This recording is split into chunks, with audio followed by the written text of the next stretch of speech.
Hello, and today we will be talking about carbohydrates. So the first question is, what are carbohydrates? Well, in layman's terms, they're basically the primary fuel source for the cells inside of our bodies. We need to consume these every day, and without it, we will probably most likely die. So there are different types of carbohydrates: monosaccharides, disaccharides, and polysaccharides. The difference is the amount of glucose inside of these carbohydrates. And how they bond together is they take dehydration or hydrolysis. In dehydration, they take 2 hydrogen and 1 oxygen. Yeah, just 1 oxygen. And then they bind the oxygen to the carbon. The first carbon to the fourth carbon. The first to the fourth. First to the fourth. And that would form H2O water. Additionally, the basic building block for these carbohydrates is glucose, which is one of these shown here, which have a specific combination to whether they should be up or down in terms of the hydroxides. And this bonding is the basis for all carbohydrates. And it's the way that we can break down bigger carbohydrates into these basic building blocks, which we can then use for energy consumption. Through the process of dehydration. Okay, so the molecule that was created over here is called maltose. So if you see, it's essentially made up of 2 glucoses. Using the dehydration reaction, you can see that we've made maltose. So the opposite of dehydration, hydrolysis, is how your body breaks down these complex molecules into their original components. So in this case, a hydrolysis reaction would essentially, all right, there we go. So in this case, this hydrogen would return back to its original position, and then here this oxygen would return to the carbon, and now you've essentially broken apart maltose into its main components, which are 2 glucoses. So the other, some other disaccharides are sucrose and lactose. Now lactose is found in milk, it's the milk sugar.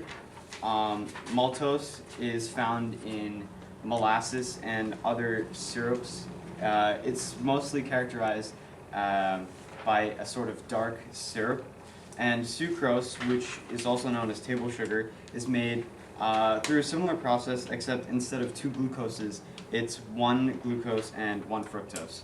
So here, as you see, we have many different forms of glucose that Mary Jo and Justin will start to talk about. But before they do, just to make these models sort of clear, the black raspberry candies represent the carbon. The greens also represent carbon. We just happen to run out of our black raspberries. We based a lot of it around colors, so everything that is red is also oxygen, and these blue, the heads of gummy worms, they're nitrogen, and the mini marshmallows are hydrogen. Great. So the next thing I will be talking about is 2 different types of polysaccharides. This here is starch. So basically, starch is bonded through the process of dehydration, and it is essentially 3 glucoses that bonded from the first carbon to the fourth carbon through the process of which Zach demonstrated, and also the first carbon to the fourth carbon, again as Zach demonstrated. So basically, starch is storage of polysaccharides in. Excuse me, that is wrong. So, anyways, the other polysaccharide that I will be mentioning is cellulose, and cellulose is somewhat similar to starch, but it's bonded.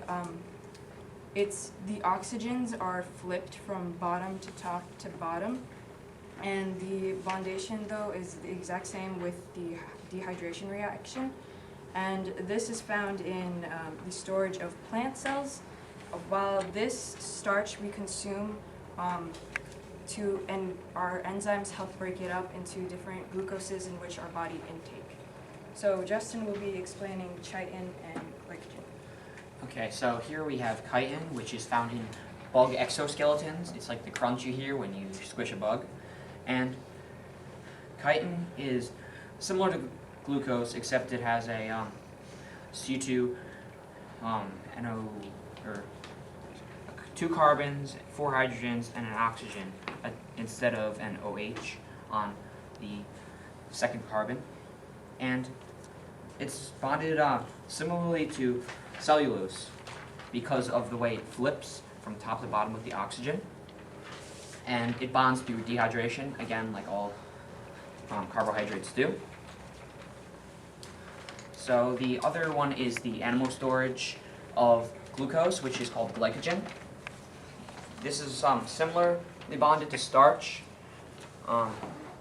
and except the difference between starch and glycogen is that, well, first, glycogen is in animals, starch is in plants, and also glycogen branches out more than cellulose, where cellulose will form hydrogen bonds to connect different layers of it, and glycogen will just keep branching and make these kind of zigzag shapes like you see in our model. So I'll do a demonstration of hydrolysis in glycogen. Right here we have the water molecule, and we will break off one of the glucoses from here by breaking the bond between the oxygen, and then putting a hydrogen atom on one side and a hydroxide atom on, or a hydroxide ion on the other, and that would break it up into one glucose here, and still it would be a sucrose here because it's between 2 glucoses. Just sort of to review, so cellulose is mostly found in plant cell walls, and so this is the structure that sort of keeps the cell intact. Starch is used as storage for energy. Over here, chitin is found mostly in insect exoskeletons, and glycogen, which is made up of 3 glucoses, is usually found as storage for energy in animal cells.